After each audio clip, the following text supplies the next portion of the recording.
नमस्कार दोस्तों, आप देख रहे हैं ट्रेड विथ मिस्टर ए, जहां मिलती है सबसे तेज और ऑथेंटिक मार्केट अपडेट रोज सुबह 6:30 बजे। दोस्तों, टाटा ग्रुप की एक important company Tata international limited आज स्पॉटलाइट में है। कंपनी 950 करोड़ रेज कर रही है। यस, 950 करोड़। और इसका पर्पज है अपने बॉन्ड्स को रीपे करना जो दिसंबर एंड में मैच्योर हो रहे हैं। आपको बताएं, ये 800 करोड़ का नॉन कन्वर्टेबल डिबेंचर्स जो 2022 में इशू किए गए थे, अब रिडेम्पशन के लिए ड्यू हैं। कंपनी ने रिसेंटली 1 दिसंबर को एक एक्स्ट्रा ऑर्डिनरी जनरल मीटिंग रखी थी, जहां शेयर होल्डर्स ने न्यू एनसीडी इशू करने की अप्रूवल दे दी। टाटा इंटरनेशनल का प्लान क्लियर है। 800 करोड़ एग्जिस्टिंग बॉन्ड होल्डर्स को पे करने में जाएगा और 150 करोड़ जनरल कॉर्पोरेट पर्पजेज के लिए यूज होंगे। इस इंटरेस्टिंग बात यह है कि ये जो एग्जिस्टिंग बॉन्ड्स हैं वो टेक्निकली प्रीपेच्योर हैं, बट कंपनी के पास ऑप्शन था कि वो 3 साल के बाद इन्हें कॉल या रिडेम कर सकती है, और वो 3 साल पीरियड दिसंबर 2025 में कंप्लीट होता। लेकिन कंपनी ने डिसाइड किया है कि वो पहले ही इन बॉन्ड्स को रिडेम कर देगी।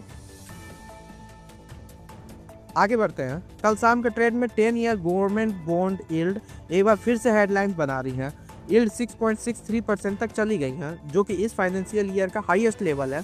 सुबह 6.59 पर ओपन होने के बाद यील्ड्स स्टीडली ऊपर चढ़कर 6.63% पर ट्रेड कर रही थी।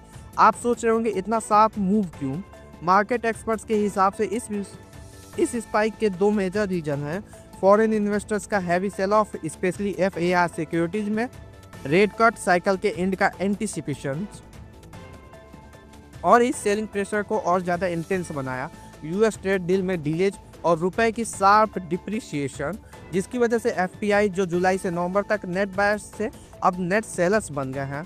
माता Prasad Pande, vice president Arete capital service, का कहना है कि ये सारी निगेटिव क्यूज मिलाकर यील्ड्स को पुश कर रही हैं। पिछले एक हफ्ते में ही ये यील्ड्स लगभग 10 बेसिस पॉइंट्स ऊपर चढ़ चुकी है। सबसे इंटरेस्टिंग बात, ये सब कब हो रहा है जब आरबीआई ने दिसंबर पॉलिसी में 25 बेसिस पॉइंट्स का रेट कट दिया था। तो आपको क्या लगता है, क्या आरबीआई के कट्स फिलहाल मार्केट सेंटीमेंट को calm डाउन करने के लिए काफ़ी नहीं है? नीचे कमेंट्स में बताइए, हम सबके व्यूज जरूर पढ़ते हैं।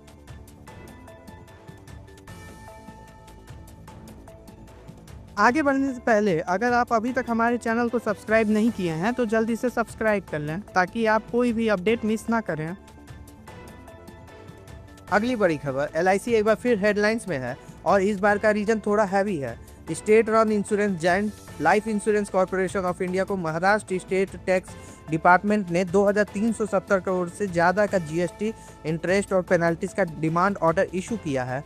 अगर इसका ब्रेकडाउन देखें तो 1382.52 crore GST, 849.56 crore interest, 138.25 crore penalties. Authorities का एलिगेशन है कि एलआईसी ने excess input tax credit claim किया था FY 21-22 से FY 23 से 24 के बीच। ऑर्डर 10 दिसंबर 2025 को एलआईसी को रिसीव हुआ था, और ये ऑर्डर एप्लीकेबल है कमिश्नर अपील्स मुंबई के सामने। एलआईसी का कहना है कि डिमांड फाइनेंशियली सिग्निफिकेंट जरूर है, लेकिन इसका उनकी डे टू डे ऑपरेशन पर कोई मटेरियल इम्पैक्ट नहीं बढ़ेगा। आपका क्या सोचना है दोस्तों? क्या ये टैक्स डिमांड एलआईसी के स्टॉक सेंटिमेंट को इफेक्ट करेगा?